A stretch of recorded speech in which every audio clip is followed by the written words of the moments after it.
Hello, my dear students. Good morning, all of you. नमस्ते बेटियों, हमेशा खुश रहिए, मुस्कुराते रहिए, खूब पढ़िए, लिखिए, तरक्की कीजिए और अपने माँ बाप का, अपनी यूनिवर्सिटी का और देश का नाम रोशन कीजिए.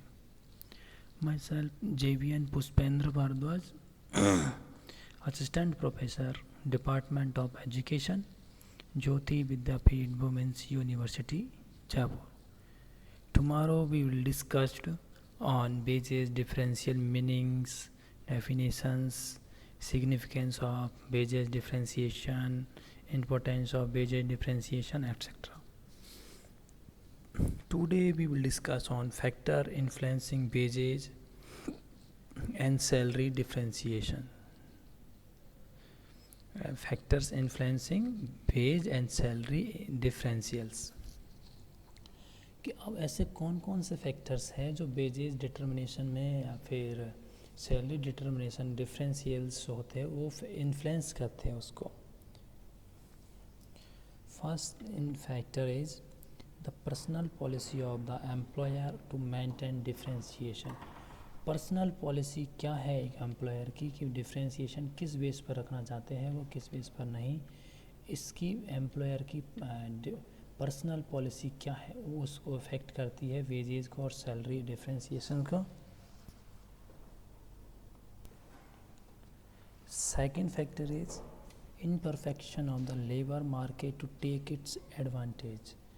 जो लेबर मार्केट है वो इनपरफेक्शन है, उसमें इनपरफेक्शंस है, इस वजह से वो फैक्टर्स जो वेजेस और सैलरी डिफरेंशिएशन है इसको इसके बेनिफिट्स को नहीं उठा पा रहे, इसके एडवांटेज नहीं ले पा रहे हैं, तो ये भी इन्फ्लुएंस करते हैं वेज को और सैलरी को. Next is regulatory system of employment. Regulatory system क्या है एम्प्लॉयमेंट का, किस बेस पर उनका रेगुलेशन किया जा रहा है, किस बेस पर नहीं. तो एम्प्लॉयमेंट के जो वेजेज है और सैलरी है उसके डिफरेंशिएशन ये भी इम्फेक्ट करते हैं. Next is relative bargaining strength of employees and employer. Bargaining power कितनी है, एम्प्लॉयर की बार्गेनिंग पावर और एम्प्लॉय की बार्गेनिंग पावर दोनों की कितनी है.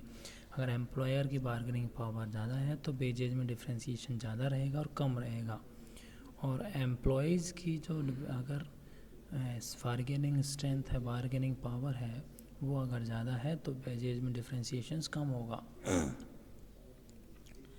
Now next is the value of the employees to the employer. Employer के लिए उसके एम्प्लॉयज़ की वैल्यू कितनी है, कितने मायने रखती है.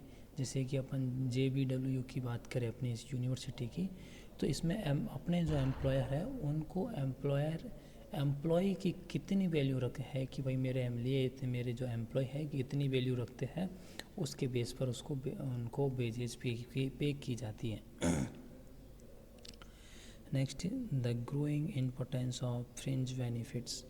फ्रिंज बेनिफिट्स अलग अलग एम्प्लॉयज़ को अलग अलग बेसिस पे मिलते हैं कि इम्पोर्टेंस कितनी है फ्रिंज बेनिफिट्स की. इम्पोर्टेंस के अलग अलग इम्पोर्टेंस देखी जाती है कि एक है, जैसे मैं बोलूँ किसी को फ्रिंज बेनिफिट दिया मंसूरी घूमने का और वो मंसूरी का ही रहने वाला है, तो उसके लिए कोई इम्पोर्टेंस कोई है ही नहीं है, तो बेस डिफरेंशिएशन ज़ीरो हुआ. मैं हूँ राजस्थान का रहने वाला, मुझे बोला मंसूरी जाने के लिए कि मंसूरी घूम के आना है आपको हमारे इंस्टीट्यूट की तरफ से सारी फैसिलिटी, होटल की, खाने की, ट्रांसपोर्ट, सारी फैसिलिटी सब प्रोवाइड होंगी, तो मेरे लिए इम्पोर्टेंस फ्रिंज बेनिफिट्स की ज़्यादा है, तो मेरे लिए तो वेजेज डिफरेंशिएशन ज़्यादा होगा ऐसे. Now next is degree of skill and training to do a job.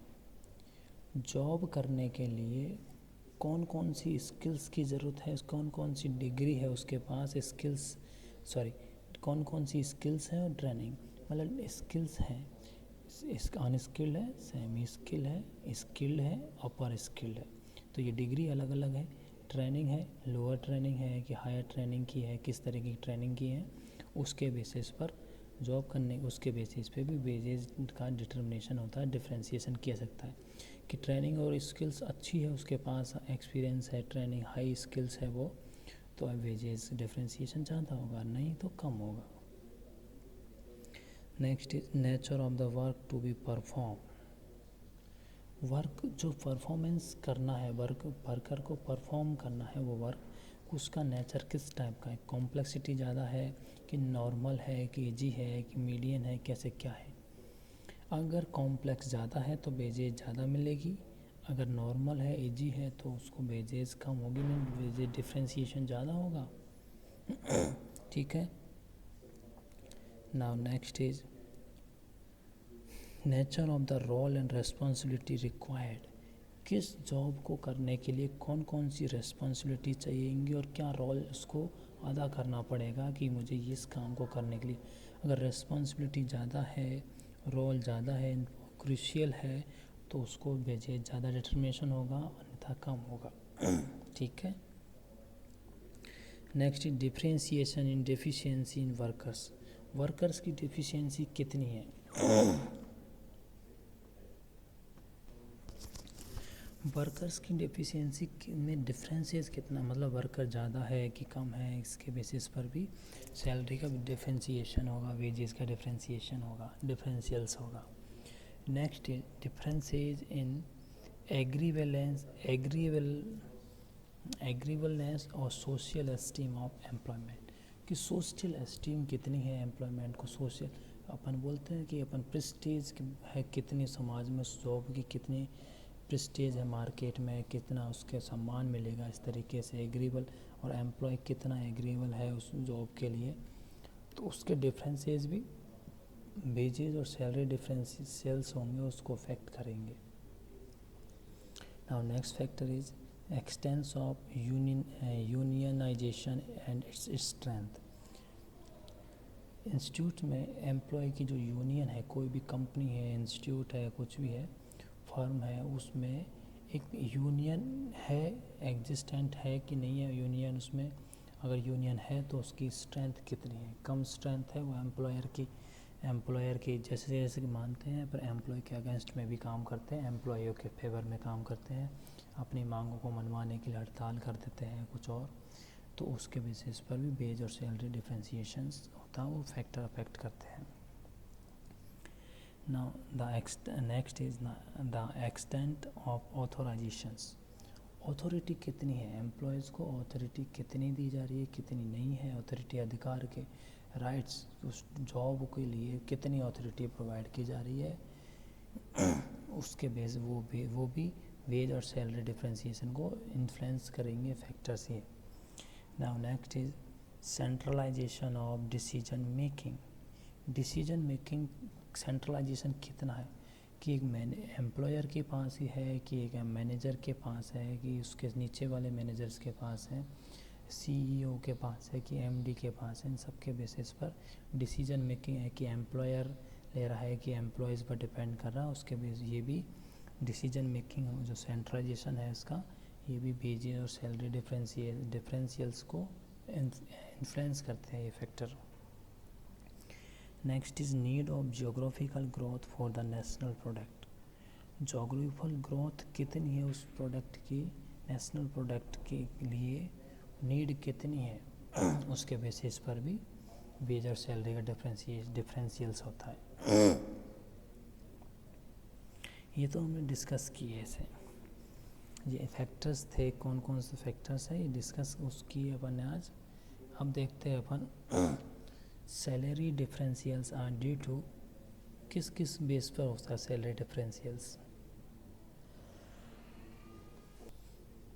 Salary differentials कौन कौन से फैक्टर्स हैं उनकी वजह से डिफरेंशियल्स होता है। फर्स्ट इज मार्केट फैक्टर्स, कि मार्केट के फैक्टर्स किस तरीके से सैलरी डिफरेंशियल्स में रोल अदा करते हैं, उसके ऊपर भी डिस्कस करेंगे अपन। Next is strategy related factor, कि कौन कौन से फैक्टर है जो स्ट्रेटजी बनाते हैं, तो उसमें सैलरी स्ट्रक्चर, वेजेज स्ट्रक्चर, या कोई प्रोडक्शन स्ट्रेटजी बनाते हैं, मार्केट अचीवमेंट की स्ट्रेटजी, उसके बेसिस पर भी सैलरी डिफरेंशियल्स होता है, तो ये फैक्टर्स है। Next is occupational factors. Occupational factor में कौन कौन सा बिजनेस से जो है, अलग अलग बिजनेस होते हैं, अलग अलग ऑक्यूपेशंस होते हैं, वो अफेक्ट करते हैं, ये जो है ये भी इसको अफेक्ट करते हैं। तो ऑक्यूपेशनल देखिए, एक सीए का ऑक्यूपेशन है, एक एडवोकेट का है, डॉक्टर का हो गया, ये सारे, एक टीचर का है, एक अलग मिल तो इन सब के बेसिस पर अलग अलग सैलरी डिफ्रेंशिएशन होता है।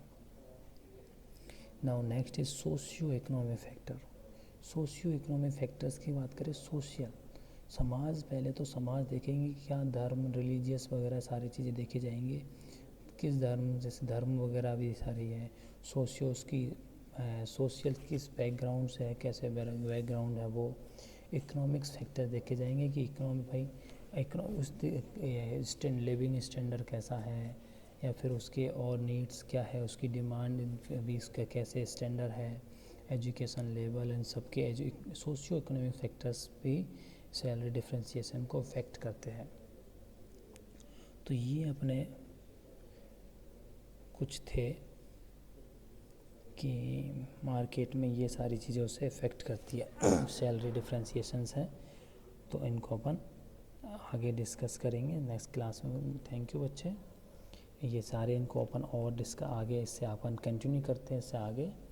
थैंक यू बच्चों, thank you so much, enjoy your day, good luck.